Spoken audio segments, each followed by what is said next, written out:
कहानी की शुरुआत में हमें प्रोफेसर ट्रेवर को दिखाया जाता है जो एक वोल्केनोलॉजिस्ट हैं, यानी कि वो वोल्केनो के ऊपर रिसर्च करते हैं। उनका एक कुलीग उन्हें बुलाता है और बताता है कि तुम्हारे भाई की लैब को बंद किया जा रहा है। ट्रेवर उन्हें ऐसा करने से मना करता है। वो ट्रेवर को कहते हैं कि पिछले 10 सालों से तुम्हारा भाई लापता है, उनके बारे में हमारे पास कोई भी इंफॉर्मेशन नहीं है और वैसे भी अब हमारे पास लैब के लिए किसी तरह की कोई भी फंडिंग नहीं आ रही। इसके बाद ट्रेवर अपने घर आ जाता है जहाँ पर उसके भाई की वाइफ अपने बेटे को यानी कि ट्रेवर के भतीजे सीन को उसके पास 10 दिनों के लिए छोड़ने आई है। साथ ही वो ट्रेवर के भाई मैक्स का एक बॉक्स ट्रेवर को देती है और जब ट्रेवर उस बॉक्स को खोलता है तो उस बॉक्स के अंदर उसके भाई का सामान होता है और इसी में उसके भाई की एक फेवरेट किताब भी होती है। इस किताब का नाम होता है journey to the centre of the earth, जिसे जूल्स वर्न ने लिखा था। ये पूरी फिक्शनल किताब है और जब ट्रेवर उसे खोलकर देखता है तो उसके अंदर उसे उसके भाई के कुछ नोट्स दिखते हैं जो उसने किताब में लिखे थे, जिसमें 3 जगह लिखी होती है, बोलीविया, मंगोलिया और हवाई। ये सब नोट्स देखने के बाद वो अपने भतीजे को लेकर अपने लैब में आ जाता है जहाँ पर वो अपने कंप्यूटर स्क्रीन पर इन तीनों को देखता है। ये वो जगह है जहाँ पर वोल्केनो है और इस वक्त का मौसम ठीक वैसा ही होता है जैसा आज से 10 साल पहले था जब मैक्स अचानक से हमेशा के लिए गायब हो गया था।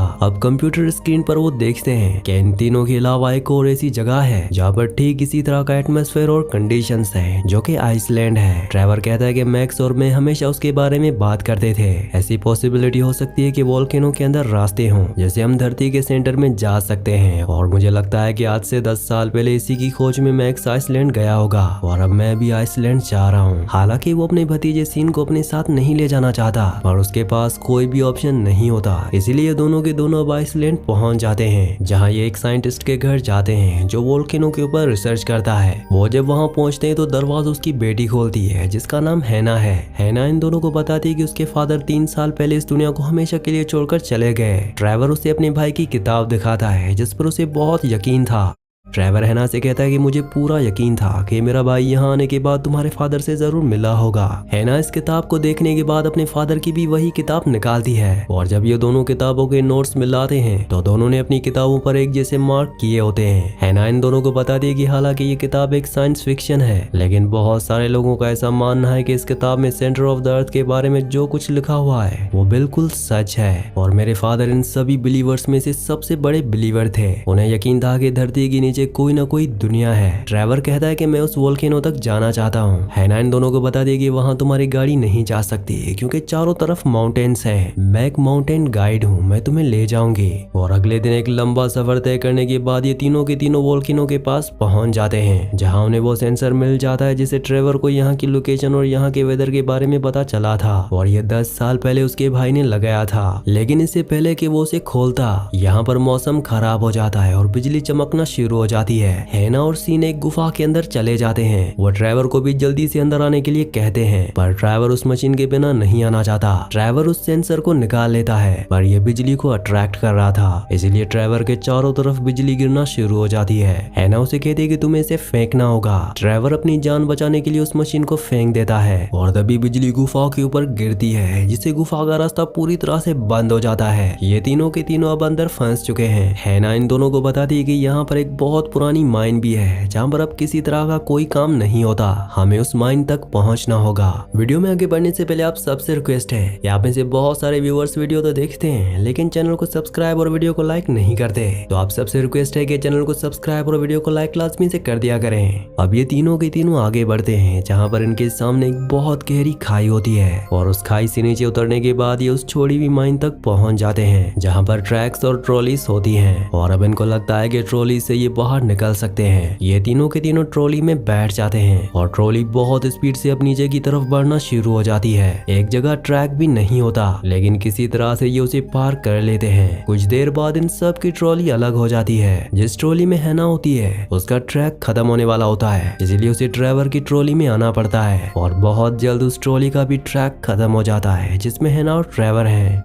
ये दोनों किसी तरह से उस ट्रॉली से कूद जाते हैं और ट्रॉली आगे दीवार से जाकर टकरा जाती है। अब यहाँ पर सीन भी आ जाता है। ये देखते हैं कि दीवार से ट्रॉली टकराने के बाद उसमें छेद हो गया है और जब ये उसके अंदर जाते हैं तो पूरी तरह से हैरान रह जाते हैं क्योंकि वहाँ पर बहुत सारे हीरे होते हैं। सीन अपने बैग में बहुत सारे हीरे भर लेता है और तभी इन्हें कुछ चटकने की आवाज आती है। ट्रेवर समझ जाता है कि जिस जगह पर वो खड़े हैं ये वोल्केनो के अंदर पाए जाने वाला एक ऐसा पत्थर है जो कांच की तरह पतला है है जो जरा सी हलचल से टूट जाता है। वो अपने भतीजे सीन को कहता है कि तुम धीरे धीरे यहाँ से निकलो। और जब सीन धीरे धीरे आगे बढ़ रहा होता है तभी उसके बैग से एक हीरा गिरता है जिससे पूरी की पूरी जमीन ढह जाती है और ये नीचे खाई में गिरना शुरू हो जाते हैं। कई मिनटों तक गिरने के बाद भी ये नीचे जमीन तक नहीं पहुंचते। ट्रेवर ने गिरते गिरते बताता है कि जूल्स वॉर्न की किताब में इसका जिक्र है। उसमें लिखा है कि ये कई सौ कई हजार मील लंबी हो सकती है और जब आप इसके एंड तक पहुंचोगे तो वहां पर एक वाटर स्लाइड होगा। पर तभी कुछ मिनटों बाद इन्हें पानी की बूंदें हवा में उड़ती हुई नजर आती हैं। इसके बाद ये वाटर स्लाइड में गिरते हैं जहां से होते हुए तीनों की तीनों पानी के एक बहुत बड़े पुल में पहुंच जाते हैं। ये तीनों किसी तरह उस पानी से बाहर निकलते हैं और तब ये देखते हैं कि ऊपर आसमान में बहुत सारे बर्ड्स हैं जो इन्हीं की तरफ आ रहे होते हैं। सीन ट्रेवर से पूछता है कि तुमने कभी इन बर्ड्स को देखा है? तो वो कहता है कि म्यूजियम में, लेकिन ये धरती पर आज से 150 मिलियन साल पहले हुआ करते थे। अब ये पूरी तरह से धरती से गायब हैं। ये तीनों के तीनों अब गुफा से बाहर आते हैं और जब वो बाहर आते हैं तो पूरी तरह से चौंक जाते हैं क्योंकि यहाँ पूरी एक अलग दुनिया होती है। और ट्रेवर को समझ में आ जाता है कि उसका भाई और हैना के फादर बिल्कुल सही थे।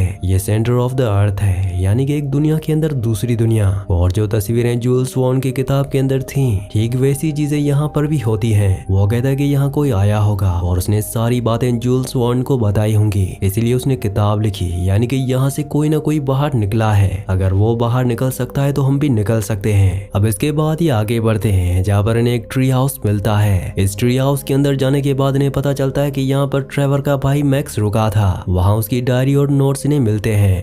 वहीं बाहर हैना को दिखाया जाता है जिसे मैक्स की डेड बॉडी मिल जाती है। वो ट्रेवर को और सीन को उसके बारे में बताती है। ये दोनों के दोनों मैक्स की मौत से बहुत दुखी होते हैं। मैक्स के नोट्स से इन्हें पता चलता है कि यहाँ का टेम्परेचर कभी भी 200 डिग्री तक हो सकता है। इंसान 135 डिग्री से ऊपर जिंदा नहीं रह सकता। सीन पूछता है कि यहाँ का टेम्परेचर कितना डिग्री है। ट्रेवर कहता है कि जब हम यहाँ पर आए थे तब यहाँ का टेम्परेचर 82 डिग्री था, यानी कि टेम्परेचर लगातार बढ़ रहा है। हैना मैक्स के नोट्स पढ़ती है जिसमें उसने लिखा होता है कि जूल्स वॉर्न की किताब के मुताबिक मुझे इस ओशन को नॉर्थ साइड से पार करना होगा जहां पर गर्म पानी का एक गीजर है जो उल्टा बहता है। उससे हम सतह तक पहुंच सकते हैं। अब इसके बाद एक नाव बनाते हैं, पर धीरे धीरे यहाँ पर गर्मी बढ़ना शुरू हो जाती है और इससे पहले कि यहाँ पर टेम्परेचर 135 से ज्यादा होता, ये तीनों के तीनों अपनी नाव में यहाँ से निकल जाते हैं। नाव को तेजी से आगे बढ़ाने के लिए इनके पास मैक्स का पैराशूट भी होता है जिससे वो यहाँ नीचे तक आया था। इनकी बोट समंदर में बहुत तेजी से आगे बढ़ रही होती है,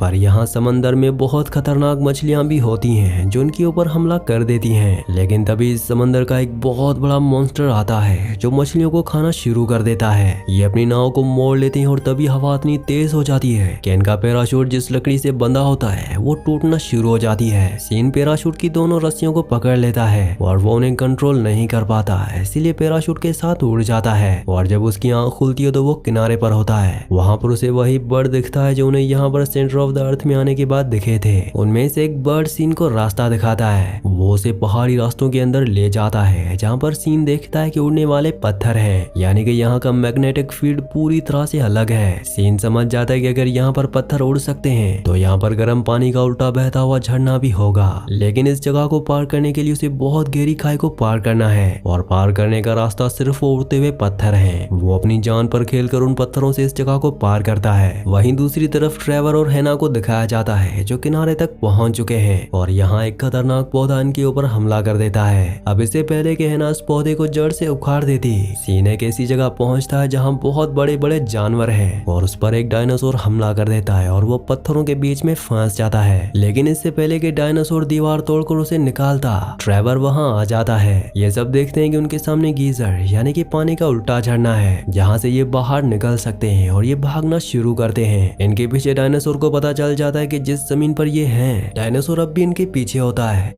तब ट्रेवर को पता चल जाता है कि जिस जमीन पर ये हैं वो कच्ची है, इसीलिए दूसरी तरफ से ट्रेवर उसका ध्यान भटकाता है। डायनासोर उस तक पहुंचने वाला होता है कि जमीन नीचे धंस जाती है और डायनासोर खाई में गिर जाता है। अब ये तीनों के तीनों उस जगह पहुंच जाते हैं जहाँ पर पानी लगातार कम हो रहा होता है, लेकिन यहाँ से आगे बढ़ने के लिए उन्हें उस झरने में जाना होगा। लेकिन अचानक पानी यहाँ पर खत्म हो जाता है और ये बहुत गहरी खाई से नीचे गिरते हैं और चट्टानों के बीच में फंस जाते हैं। ट्रेवर बताता है कि गर्म पानी के झरने का मतलब ये है कि जब भी भी मैग्मा पानी में पड़ता है तो वो ऊपर की तरफ प्रेशर से गैस छोड़ता है और उसमें इतनी बड़ी बड़ी भारी से भारी चीज बाहर निकाली जाती है जिस तरह से मैग्मा बाहर निकलता है। ट्रेवर को लगता है कि यहाँ पर दीवार की उस तरफ गर्म पानी होगा। ये समझ जाते हैं कि दीवार की उस तरफ बहुत सारा पानी है। यहाँ पर दीवारों की दरारों में मैग्नीशियम होता है जिसे आसानी से ब्लास्ट किया जा सकता है। ट्रेवर उस मैग्नीशियम को ब्लास्ट करता है जिसे बहुत सारा पानी लावा में गिरता है। पानी लावा में गिरने की वजह से यहाँ पर एक बहुत ही प्रेशर वाली स्टीम बनती है और इनकी नाव बहुत ही तेजी से ऊपर की ओर बढ़ना शुरू हो जाती है और कुछ ही देर बाद ये धरती से बाहर निकल जाते हैं। ये तीनों बहुत तेजी से एक ढलान से जो किसी किसान का खेत होता है नीचे की तरफ बढ़ रहे होते हैं और अगले ही पल ये उसी किसान के घर पर आकर टकरा जाते हैं। किसान अपने फसलों के नुकसान से बहुत गुस्से में होता है, इसलिए वो उन्हें इटालियन लैंग्वेज में कुछ बोल रहा होता है। ये समझ जाते हैं कि ये अब इटली पहुंच चुके हैं। इसके बाद सीन अपने बैग से एक हीरा निकालता है जो वो नीचे अबंडेंट माइन से लेकर आया था, जिसके बारे में किसी को कुछ नहीं पता होता, और वो हीरा वो किसान को दे देता है। यहाँ पर उसके बैग में और भी बहुत सारे हीरे होते हैं, यानी कि ना सिर्फ इन्होंने एक नई दुनिया को डिस्कवर किया